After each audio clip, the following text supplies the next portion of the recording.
Bueno, vamos a continuar. Estáis estudiando el libro de Malaquías, ¿verdad? Y vamos a continuar por donde nuestro hermano Paco Gracia, que me envió el audio de la predicación de la semana pasada, lo dejó. Y me gustaría que me pudierais acompañar al libro de Malaquías, en el capítulo 3. Y hoy vamos a estar dando un tema que es algo, bueno, un poco...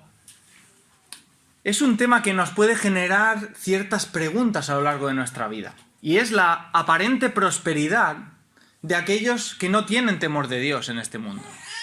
¿Por qué hay tantas personas que no aman al Señor en este mundo, a nuestro alrededor, y tienen mucha prosperidad, verdad?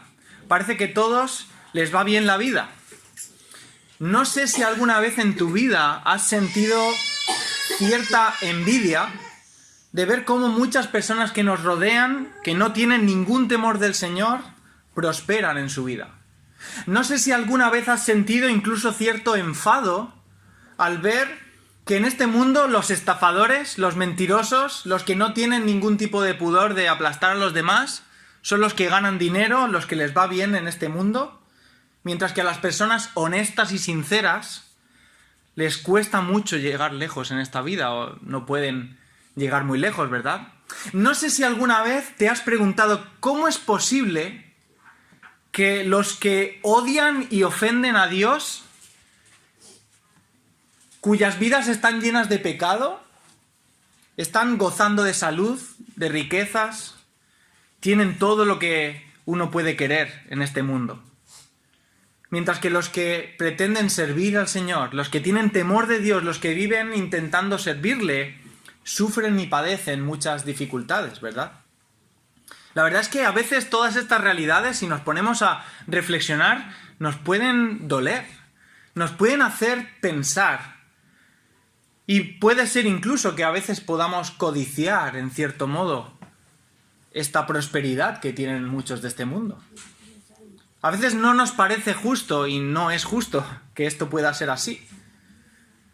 Y nos podemos preguntar, ¿cómo es posible que Dios esté bendiciendo a los malos y no a los que buscan su justicia? ¿Acaso no debería haber una diferencia entre los que obedecen a Dios y los que no lo hacen? Y yo sé que estas preguntas que estoy lanzando pueden sonar quizá un poco carnales, poco espirituales. Realmente no deberíamos estar preguntándonos esto. ¿O sí? Porque, ¿sabéis algo? Estas preguntas también están en la Biblia. Y los autores de la Biblia también, en cierto modo, hay momentos donde escriben y tienen estas inquietudes. Fijaos, Salmo 73. Vamos a ver qué dice el Salmo 73. Es un salmo, el autor se llama Asaf. Y el Salmo 73 aborda precisamente esta cuestión. ¿Por qué en esta vida prosperan los impíos y los justos no? Salmo 73, versículo 2 y 3 dice: En cuanto a mí, dice el autor, casi se deslizaron mis pies, por poco resbalaron mis pasos, porque tuve ¿qué? Envidia de los arrogantes, viendo la prosperidad de los impíos. Versículo 12 y 13. Dice: He aquí, estos impíos, estos que no quieren servir al Señor, estos que van en contra de la palabra de Dios, sin ser turbados del mundo, alcanzaron riquezas. Verdaderamente, dice el autor, y es lo que piensa en ese momento de debilidad, dice: verdaderamente en vano he limpiado mi corazón y lavado mis manos en inocencia. Por tanto, vemos que incluso en la palabra de Dios estas cuestiones están. Estas inquietudes que podemos tener nosotros en nuestra vida al ver estas personas que nos rodean, también están en la palabra de Dios. Ahora, ¿cuál es la respuesta que nos da la Biblia a esta pregunta de por qué estas personas están prosperando? ¿Qué dice la Biblia acerca de esta prosperidad de los impíos y de cómo debemos nosotros como cristianos responder a ello?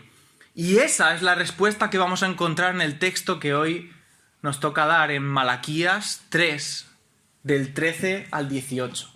Así que vamos a leerlo. Malaquías 3, del 13 al 18. Y vamos a ver que hay dos respuestas claramente opuestas ante esta situación?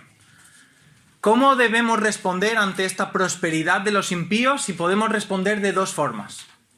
Versículo 13 vamos a leer. Dice, vuestras palabras contra mí han sido violentas, dice Jehová.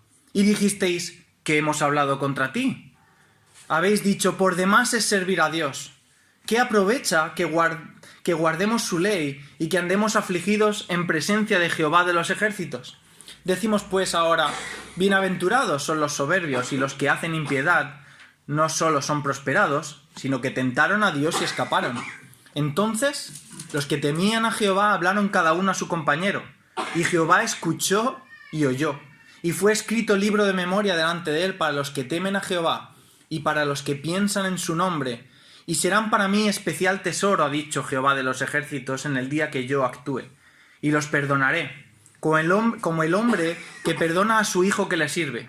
Entonces os volveréis y discerniréis la diferencia entre el justo y el malo, entre el que sirve a Dios y el que no le sirve. Vamos a orar. Señor y Padre, te damos gracias porque podemos estar en esta mañana abriendo tu palabra y escuchando qué es lo que quieres enseñarnos, Señor. Abre nuestros corazones, quita de nosotros todo lo que pueda estorbar, Señor. Ayúdame, Señor, a poder transmitir qué es lo que quieres enseñarnos a todos nosotros, Señor. Que sea tu palabra y que seas tú el que nos hables en esta mañana. En nombre de Cristo Jesús. Amén. Bien, entonces podemos ver aquí dos respuestas a esta pregunta. La primera de las respuestas es la respuesta, por así decirlo, errónea. La respuesta incorrecta. Y es la que encontramos en los primeros 3 versículos. Y estos 3 versículos están inundados de una cosa: quejas. La queja es la primera de las respuestas que podemos tener ante esta prosperidad de los impíos. Y tristemente, esta fue la respuesta mayoritaria de Israel. En su gran mayoría ellos lo que hicieron fue quejarse. Pero hay una segunda respuesta que veremos más adelante en los siguientes 3 versículos. Y esta podríamos decir que es la respuesta correcta. Y esa respuesta es la espera y la confianza en Dios. Y tristemente esta no fue la respuesta mayoritaria, sino que dice que unos pocos, un remanente fiel, fue el que tomó esta decisión de responder con espera. Pero vamos a ver y vamos a analizar un poquito, porque podemos aprender muchas cosas de este texto. La primera de las respuestas, la respuesta errónea, la queja, que vemos desde los versículos 13 al 15. Y si analizamos esta queja, vemos que tiene 2 elementos. La queja surge de 2 elementos principales. El primero es que la queja surge de un corazón orgulloso. Un corazón orgulloso. Dice el Señor en el versículo 13: vuestras palabras contra mí han sido violentas. Violentas, insolentes. Y lo bueno que tiene estudiar un libro como Malaquías de principio a fin es que todos los que hayáis podido estar en diferentes estudios tenéis un concepto ya amplio de lo que el autor, ahora estamos en el capítulo 3, pero en el capítulo 2 y en el capítulo 1, de todo lo que ha estado pasando, ¿verdad? Y si quizá entramos en este texto únicamente de forma aislada y vemos estas palabras violentas, no podemos entender muy bien a lo que se refiere. Pero vosotros sí que probablemente estéis entendiendo que es que a lo largo de todo el libro de Malaquías, el pueblo de Dios lo único que ha hecho ha sido contradecir lo que Dios le estaba diciendo, ¿verdad? Los israelitas habían contradicho a Dios en cada una de las cosas que le iba a decir. Mirad, una hoja anterior, capítulo 1. Hacemos un repaso rápido. Capítulo 1, versículo 2. Yo os he amado, dice Jehová, y dijisteis, ¿cuál es la respuesta del pueblo? ¿En qué nos amaste? Versículo 6. ¿Dónde está mi temor? Dice Jehová de los ejércitos. Oh vosotros sacerdotes que menospreciáis mi nombre. ¿Cuál fue la respuesta? Y decís, ¿en qué hemos menospreciado tu nombre? Versículo 7. En que ofrecéis sobre mi altar pan inmundo, y dijisteis otra vez, ¿en qué hemos deshonrado? Capítulo 2, versículo 17. ¿Habéis hecho cansar a Jehová con vuestras palabras? Respuesta: ¿en qué le hemos cansado? Capítulo 3, versículo 7. Volveos a mí, y yo me volveré a vosotros, ha dicho Jehová de los ejércitos. Mas dijisteis: ¿en qué hemos de volvernos? 3:8. Pues vosotros me habéis robado y dijisteis: ¿en qué te hemos robado? Así que ahora cuando llegamos al 3:13 y vemos que Dios dice: vuestras palabras han sido violentas contra mí, ¿qué estamos esperando ya? Estamos esperando que el pueblo vuelva a contradecirlo y en efecto, eso es lo que hace. Versículo 13. Después de que dice: vuestras palabras han sido violentas contra mí, dice Jehová, ¿qué dice el pueblo? ¿Qué hemos hablado contra ti? Está claro que no estaban dispuestos a admitir que eran pecadores. No estaban dispuestos a admitir que todas las cosas que Dios les estaba intentando corregir eran verdad. No querían aceptarlo. ¿Por qué?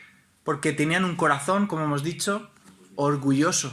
Un corazón orgulloso. Y no sé a vosotros, pero cuando yo me pongo a estudiar esta actitud, me recuerda mucho a unos contemporáneos de Jesús. Estos son 400 años antes de que Jesús viniera. Pero había un grupo de personas contemporáneas a Jesús que tenía precisamente esta actitud. ¿Sabéis cómo se llamaban? Fariseos. Esto podríamos decir que es el nacimiento de los futuros fariseos, podríamos decir que son los protofariseos. Y es que eran personas legalistas, que se creían justas porque tenían una apariencia externa de piedad, pero realmente sus corazones eran orgullosos y hacían las cosas simplemente para aparentar. Esto es precisamente lo que estaban haciendo los judíos en el tiempo de Malaquías. Habían vuelto del exilio aproximadamente 100 años antes, es decir, cuando habían vuelto del exilio llevaban unos 100 años desde que Esdras, Nehemías habían ido, llevaban aproximadamente 100 años, y durante ese tiempo ellos se creían justos, porque ellos estaban ofreciendo sacrificios, ellos estaban intentando, entre comillas, cumplir la ley. Pero ¿cómo la cumplían? De una forma externa, porque ¿le estaban dando lo mejor al Señor? ¿Qué estaban llevando a los sacrificios en el capítulo 1, versículo 8? Los animales ciegos, los animales cojos, los animales que no les servían, los enfermos, porque no estaban dispuestos a dar lo mejor al Señor. Eso es hipocresía. De puertas hacia afuera, yo estoy cumpliendo. Pero ¿con qué corazón lo estaban haciendo esos? Y este orgullo, creyendo que estaban haciendo las cosas bien, les llevaba a creerse superiores a los demás y les llevaba a pensar que Dios debía bendecirles por ello. Ellos pensaban que merecían el favor de Dios. Y por eso es lo que digo, que esto me recuerda mucho a los fariseos, porque esta es prácticamente una definición idéntica a la que Jesús hace de un fariseo en Lucas 18:11. Ahí es, Lucas 18 está hablando de ese fariseo que se pone en pie y que dice, Dios, te doy gracias porque no soy como los otros hombres. Este hombre está diciendo, Dios, te doy gracias porque yo soy mejor, porque yo soy superior. ¿Por qué? Por las cosas exteriores que yo hago, pero el Señor también les dice, vosotros sois como tumbas blanqueadas. Por fuera estáis muy limpios, muy bonitos, pero por dentro, ¿qué tiene una tumba? Están podridos, muertos. Y este es el orgullo que tenían ellos, es el orgullo que produce ese legalismo de creer que como yo hago cosas bien, me puedo ganar el cielo. Como yo hago cosas bien, Dios tiene obligatoriamente que bendecir mi vida. Ellos pensaban que como eran buenos, merecían el favor de Dios y merecían estar con Dios. Y aunque realmente este legalismo ha podido evolucionar hasta nuestros días con el paso de los siglos, ¿no pensáis que hay muchas personas a nuestro alrededor que si tú les preguntas, ellos creen que son buenas personas? No, yo soy buena persona. Esa idea abunda en nuestra sociedad actual. De hecho, precisamente en nuestra sociedad se nos anima y se nos dice de forma constante que si no conseguimos algo es porque no tenemos suficiente autoestima. Si no consigues tus metas es porque no tienes confianza en ti mismo. Ten más confianza en ti mismo, ten más autoestima, porque tú puedes lograr lo que quieras y lo que tengas en tu corazón lo vas a conseguir. Ese es el pensamiento. Y eso puede llevar a las personas a pensar que son buenas personas. Y como buenas personas, tú a alguien le preguntas, bueno, ¿tú crees que mereces estar en el cielo? Por supuesto que sí. Yo no he hecho nada malo. Yo soy buena persona. El problema es que la Biblia no enseña que nosotros podamos hacer algo para llegar al cielo, sino que la Biblia nos enseña que solo Cristo nos puede salvar y solo Cristo es la entrada al cielo. El problema es que creer que somos tan buenas personas hace que no tengamos la necesidad o no pensemos, no sintamos la necesidad de arrepentirnos de nada. ¿De qué me voy a arrepentir yo si soy una buena persona? Y nos olvidamos que hemos ofendido a Dios en muchas ocasiones y que lo que merecemos no es el cielo, sino lo contrario. Y este es el problema que vemos aquí que tenía Israel.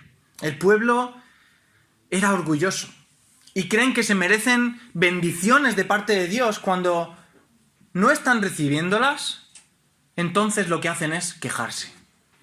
Quejarse porque ¿cómo es posible que ellos no estuvieran recibiendo las cosas buenas que ellos merecían? Así que dicen lo siguiente en el versículo 14. Versículo 14 dice, esto es su conclusión. Después de ellos decir, bueno, yo merezco lo mejor y no lo estoy recibiendo. Así que, versículo 14, por demás es servir a Dios. En su orgullo ellos piensan que ellos habían cumplido con su parte del pacto y que era Dios el que no estaba siendo fiel con ellos. Y esto les llevaba a otro elemento de la queja. Hemos dicho que la queja tenía dos elementos. El primero, un corazón orgulloso. Y el segundo elemento de la queja, un corazón egoísta. ¿Por qué? ¿Y cómo muestran ellos que realmente en su corazón había orgullo y egoísmo? Versículo 14. Habéis dicho, por demás es servir a Dios. ¿Qué aprovecha que guardemos su ley y que andemos afligidos en presencia de Jehová de los ejércitos? Dicho de otra forma, bueno, ¿qué gano yo obedeciendo la ley de Dios? ¿Qué beneficio hay para mí y para mi vida? Lo que están mostrando aquí es que si en algún momento intentaban cumplir la ley, lo hacían por su propio beneficio, por lo que eso fuera a generar en su propia vida. No estaban sirviendo a Dios porque le amaban, no estaban sirviendo a Dios ni siquiera porque tenían temor reverente de Él, sino que estaban sirviendo a Dios de forma interesada. Y por eso dice, bueno, ¿qué provecho tiene de que guarde la ley? Si no gano nada. Y ahora, tenemos que entender una cosa, y es que en el antiguo pacto, en cierto modo, sí que había una relación de bendición para aquel que cumplía la ley y de maldición para aquel que no la cumplía. Y esa bendición es cierto que también se traduce en prosperidad material. Si su pueblo le obedecía, entonces Dios iba a bendecirles de forma material también. El problema aquí es que no es que estuvieran entendiendo del todo mal el pacto, sino que Israel pensaba que estaban obedeciendo de una forma correcta ese pacto cuando estaban en completa rebeldía. No estaban obedeciendo de una forma real, porque en sus corazones no se habían arrepentido, no querían servir a Dios de una forma fiel y honesta. Israel decía que su adoración era vana, que no merecía la pena, porque Dios no les bendecía. Y realmente lo que Dios aquí está diciendo es que su adoración es vana porque ellos solo adoraban para recibir la bendición.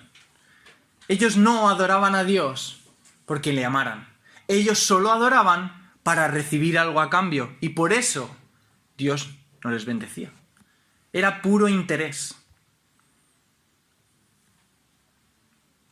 Y si analizamos la historia de Israel, en la palabra de Dios, nos damos cuenta de que esta queja, de que esta murmuración está presente en prácticamente toda la historia, desde que el pueblo, podemos decir que se considera pueblo, desde Éxodo. Fijaos, poneos a pensar un segundo. Cuando Dios libera a su pueblo de Egipto, aparte de que en Egipto ven cosas increíbles, plagas, ven cómo se hace tinieblas, ven cómo el Señor se lleva a los primogénitos de aquellos que no habían seguido las indicaciones de Dios. No solo eso, sino que ven cómo atraviesan el Mar Rojo. No solo eso, sino que ven que Dios les está guiando en una forma de columna de fuego durante la noche y de una nube durante el día. Y unos días después de todo esto increíble, llegan a un lugar y empiezan a murmurar, a quejarse. ¿Por qué? Porque Dios no les estaba dando el agua que ellos decían o creían que merecían. Si yo soy el pueblo de Dios, ¿por qué no tengo agua? Y si sigues estudiando Éxodo, te das cuenta de que constantemente lo que hace el pueblo es quejarse. Me quejo porque no tengo agua, me quejo porque no tengo comida, me quejo porque a mí este lugar no me gusta, me quejo y al final dicen, bueno, pues si llegamos a saber esto, más nos valía habernos quedado en Egipto, que allí teníamos legumbres y comida. Cuando realmente, si te pones a analizar esa frase, es totalmente increíble. Estaban diciendo, preferimos ser esclavos trabajando de sol a sol allí que estar aquí en el desierto, con la misma presencia de Dios entre nosotros. La constante y el hábito habitual de Israel es murmurar. Es lo que había en sus corazones, ese orgullo y egoísmo. Si tan bueno soy y hago las cosas tan bien, ¿por qué estoy sufriendo? Y muchos de nosotros podemos caer en un error aquí. Y es tener la tendencia de pensar, bueno, ¿cómo es posible que estos judíos, viendo esos milagros tan increíbles, estuvieran quejándose? ¿Cómo es posible que ellos, viendo estos milagros tan impresionantes, lo único que hayan hecho ha sido quejarse? Si yo hubiera estado allí, no hubiera hecho esto.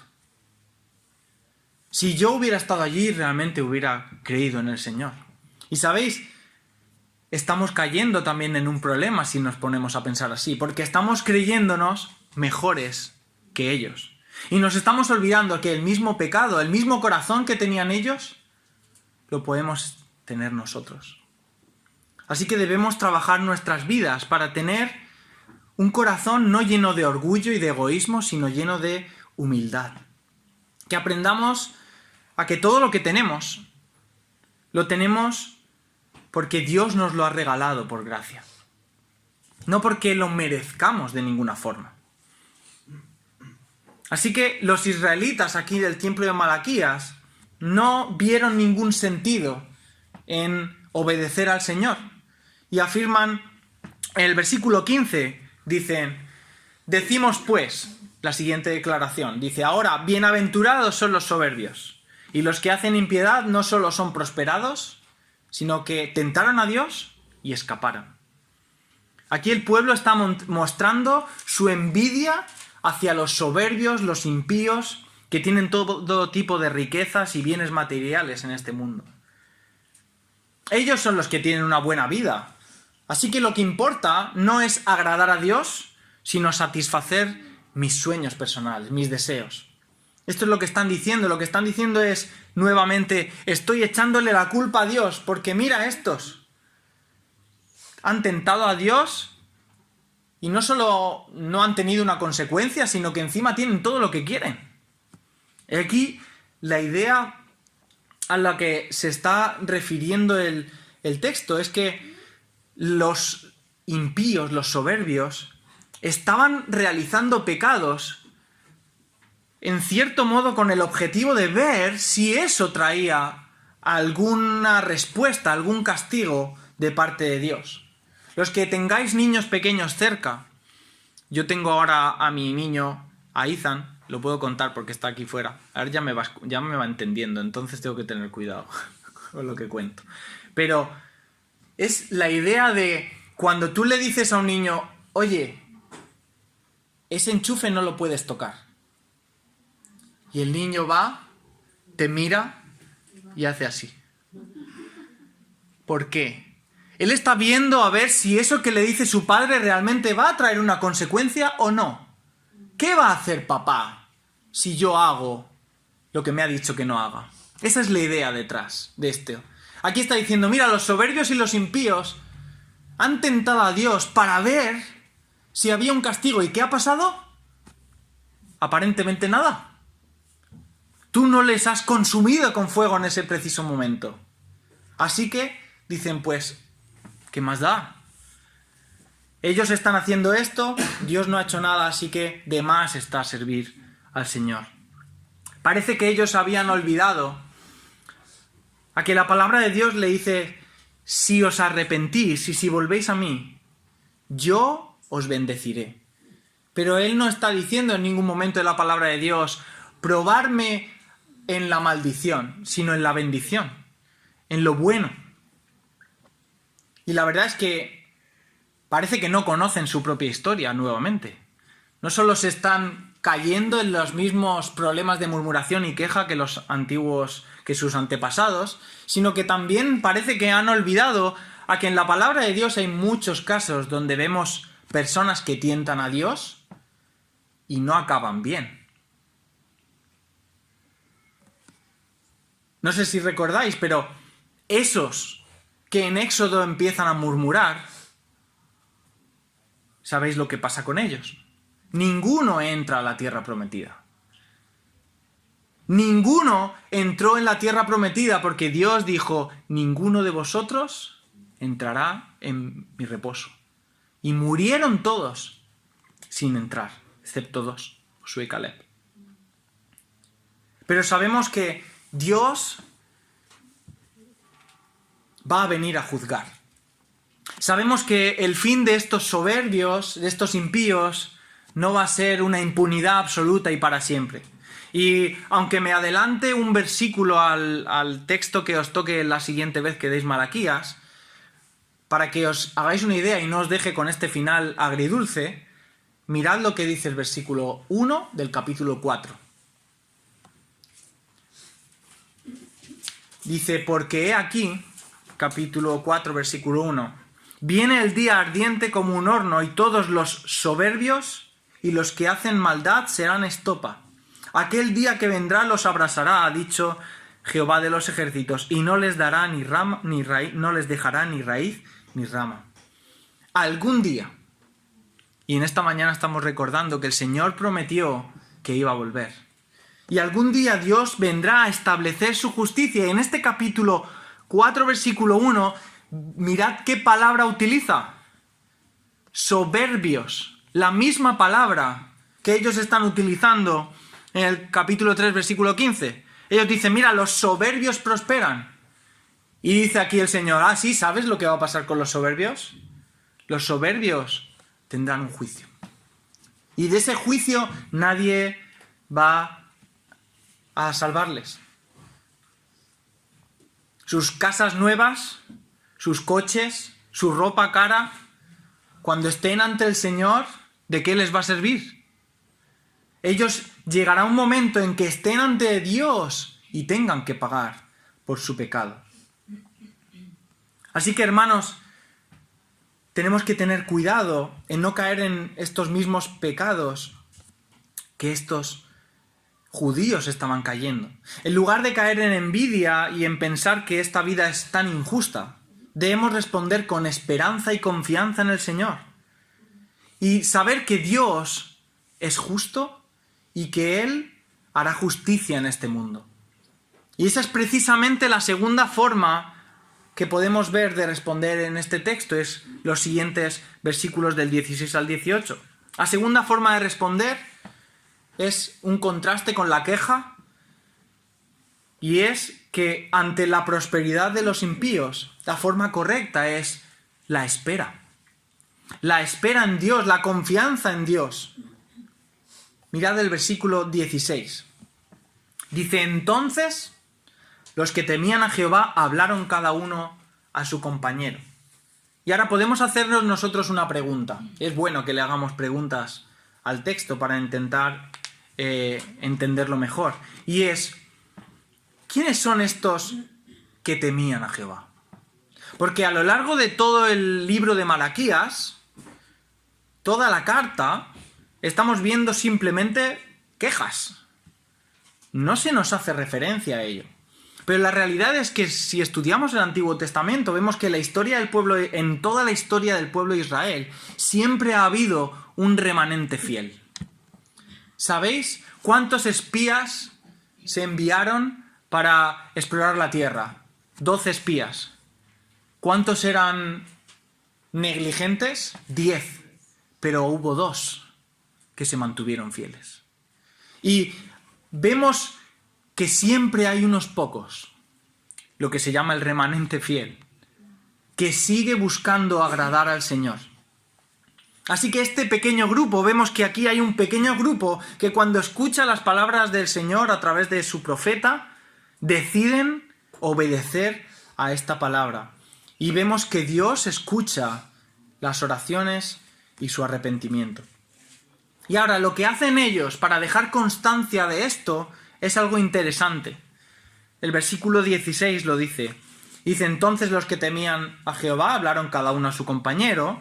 Jehová escuchó y oyó. Y fue escrito libro de memoria delante de él para los que teman a Jehová y para los que piensan en su nombre. Y mirad, esto no se trata de un rito para ganarse el favor de Dios, sino que simplemente es un recordatorio de la decisión que habían tomado. Es muy similar a un texto que hay en 1 Samuel capítulo 7.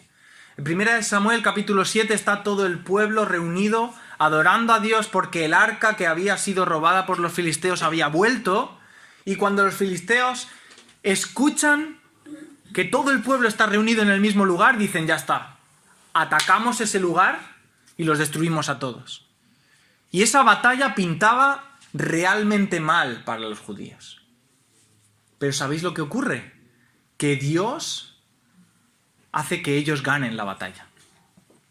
Y es en 1 Samuel 7 vemos que después de esa gran victoria, Samuel coge una roca y la planta en un lugar y dice, y le pone un nombre que es Ebenezer.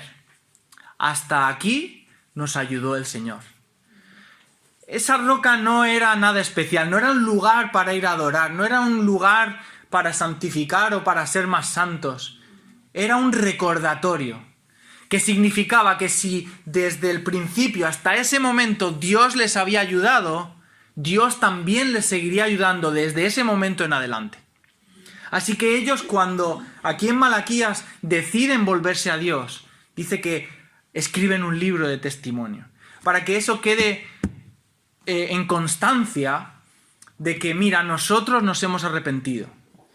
Y si el Señor nos ha perdonado, si el Señor ha sido fiel para con nosotros en este momento, Él lo seguirá siendo en el resto de nuestras vidas.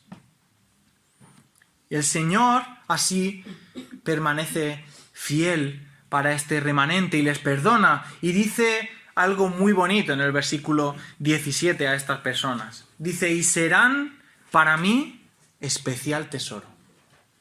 Especial tesoro no es una expresión demasiado frecuente en las Escrituras, pero sí que hay otro texto donde ya lo pone. Y entender esto es clave. Sabéis, en Éxodo 19, si me acompañáis un segundito, y para que entendamos mejor, Éxodo 19 es el capítulo anterior a que Dios le dé los 10 mandamientos a su pueblo. Y lo que está pasando en el capítulo 19 de Éxodo es que Dios está haciendo un pacto con su pueblo, lo que nosotros llamamos el antiguo pacto. En el capítulo 19 está el antiguo pacto, están haciendo ese pacto, y en el capítulo 20 esas leyes, esos mandamientos van a ser la legislación del pacto. Pero mirad, 19, 5 y 6 dice así: ahora pues, si diereis oído a mi voz y guardareis mi pacto, vosotros seréis mi especial tesoro sobre todos los pueblos, porque mía es toda la tierra, y vosotros me seréis un reino de sacerdotes y gente santa. Estas son las palabras que dirás a los hijos de Israel. Estas eran las condiciones del pacto. Si vosotros diereis oído a mi voz y guardareis mi pacto, seréis mi especial tesoro. Si obedecéis, seréis mi especial tesoro. ¿Cuál es el problema? El problema es que si avanzamos 2 o 3 capítulos desde después de Éxodo, vemos que no obedecieron. Vemos que murmuraron, vemos que se quejaron y vemos que constantemente abandonaron al Señor. Incluso en toda la historia del Antiguo Testamento vemos que ellos incluso abandonan a Dios para irse tras otros dioses. Dice Jeremías: me abandonasteis a mí, fuente de agua viva, y cavasteis para vosotros cisternas rotas. Es decir, os habéis ido detrás de dioses falsos, trozos de madera que no sirven para nada, y me habéis abandonado a mí, que soy el Dios vivo y verdadero. Así que Israel no pudo cumplir su pacto. Así que no había esperanza. No podían llegar a ser ese especial tesoro. Israel nunca podía llegar a cumplir con su parte del pacto. Pero mirad lo que dice en Malaquías. Vamos a analizarlo. Malaquías dice lo siguiente. Versículo 17. Y serán para mí especial tesoro, ha dicho Jehová de los ejércitos. Y aquí no pone cuando obedezcáis. Aquí no pone cuando cumpláis, sino dice en el día en que yo actúe. Y este cambio es impresionante, porque este es el nuevo pacto. Ya no depende de que nosotros cumplamos lo que no podemos cumplir, sino que depende de que Dios actúe en favor nuestra. La condición del antiguo pacto era que el hombre fuera obediente, pero la condición del nuevo pacto es que Dios iba a intervenir para salvarnos, porque sabía que no podíamos salvarnos a nosotros mismos, no podíamos cumplir. Y añade: y los perdonaré. El versículo 17 dice: y los perdonaré como el hombre que perdona a su hijo que le sirve. ¿Qué contraste más grande encontramos entre esta parte del pueblo de Israel que se cree buena, que se cree que merece una bendición y que merece el favor de Dios, y este remanente fiel, que entiende que no están agradando a Dios, que entiende que no están cumpliendo con los sacrificios de una forma correcta al entregarle a Dios lo cojo, lo enfermo, que entienden que debían dar el diezmo, como estuvisteis viendo la semana pasada, que entienden que debían volver a Dios. Y vemos aquí la disposición de Dios a perdonarnos, ¿verdad? Dios está preparado, ansioso por perdonar a sus hijos, como el padre que perdona al hijo que le sirve. Esa disposición nos puede recordar, y es una ilustración muy interesante, la del hijo pródigo, el padre con el hijo pródigo. Cuando ese hijo pródigo está volviendo, el padre no se queda sentado, disfrutando el momento para echarle la bronca. Después de que ese hijo le hubiera humillado, le hubiera pedido la herencia aún antes de morirse, y no solo eso, sino que la hubiera malgastado en todo tipo de cosas de este mundo, el padre no se queda sentado diciendo: ahora te vas a enterar. No. El padre lo ve viniendo de lejos y sale corriendo. Y ahí no iban con zapatillas de correr, de running, como ahora. Ahí seguramente iban en sandalias, se levantó el manto y salió corriendo. Y correr en esa época era algo que solo lo hacían los esclavos. Y el padre sale corriendo para poner calzado en sus pies, porque iba descalzo seguramente este chico. Para poner un anillo en su dedo, para perdonarle. Y antes de que esté articulando palabras ya está perdonándole. Esa es la idea.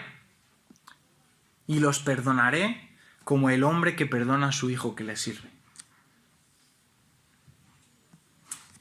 Ahora, cuando llegamos a este texto, que ya es la conclusión, hay muchas personas que tienen diferentes opiniones acerca de lo que significa en el día en que yo actúe.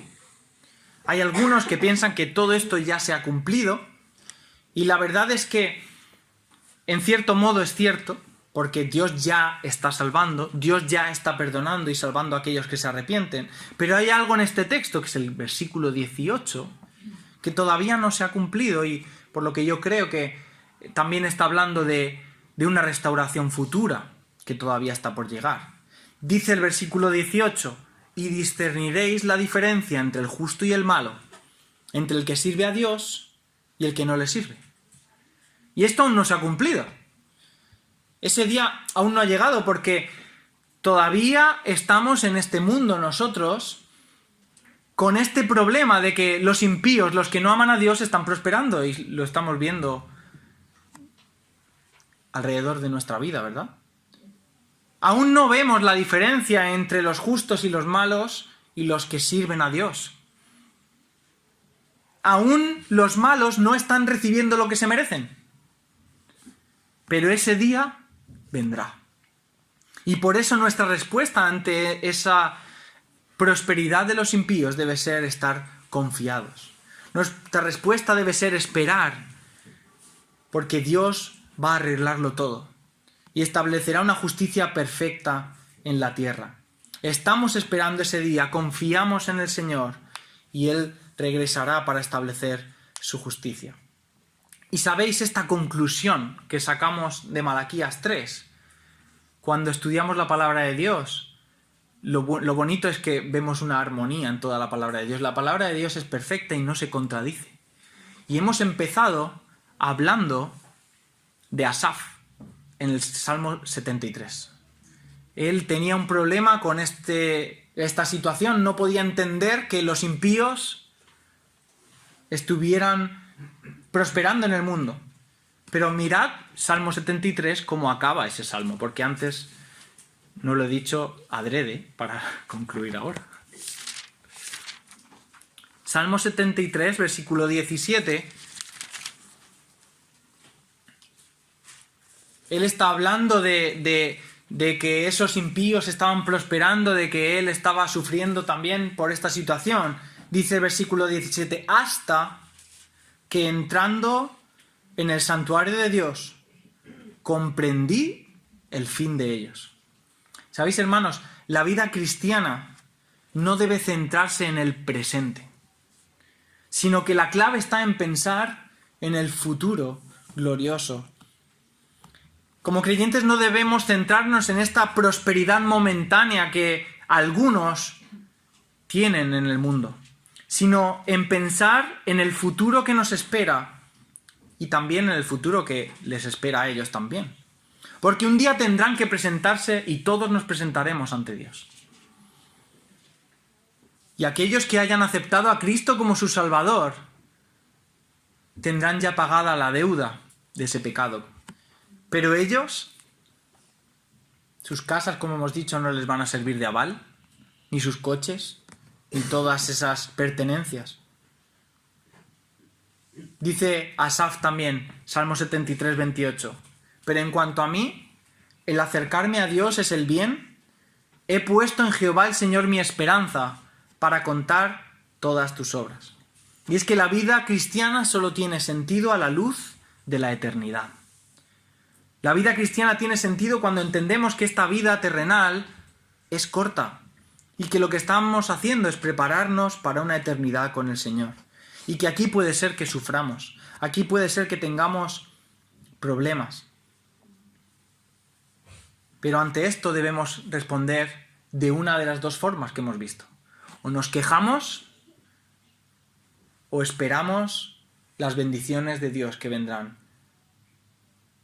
Porque Él lo ha prometido y Él es fiel. Y Él nunca falla a sus promesas. Así que vale la pena esperar. Salgamos de aquí fortalecidos pensando en que vale la pena que luchemos contra nuestro orgullo, contra nuestra envidia, contra nuestro egoísmo y confiemos en que Dios traerá justicia a esta tierra. Porque lo que viene para nosotros es mucho mejor. Así que vamos a orar. Te damos gracias, Señor, porque eres un Dios bueno, Señor. Y aunque en este mundo estamos rodeados por injusticias, estamos rodeados por problemas, y vemos que muchas personas que no buscan agradarte y que realmente hacen todo lo contrario y se ríen, se burlan de ti y prosperan, Señor, pero tenemos confianza en que tú eres un Dios perfecto, justo, y que algún día tú impartirás esa justicia en esta tierra. Ayúdanos a nosotros como cristianos a ser personas que busquen agradarte, a ser personas que realmente en medio de este mundo busquen hacer lo correcto, que tengamos temor de Dios, que tú limpies nuestros corazones, que quites nuestro egoísmo que tanto nos invade, que quites el orgullo de nuestro corazón para que podamos servirte de la mejor forma posible. Gracias por salvarnos, Señor. Y te pedimos que si alguna persona aún no ha entendido el Evangelio, que si alguna persona todavía no ha entregado su vida a ti, Señor, que tú puedas ayudarle, que tú puedas salvarle, que reconozca su pecado, que reconozca que solo tú puedes darnos salvación, que no hay nada que podamos hacer en este mundo para ganarnos ni siquiera un minuto en el cielo, Padre. Te damos gracias. Bendice esta iglesia, Señor, a los hermanos que están aquí, Señor, y que tu palabra siempre sea exaltada en este lugar. En nombre de Cristo Jesús. Amén. Amén.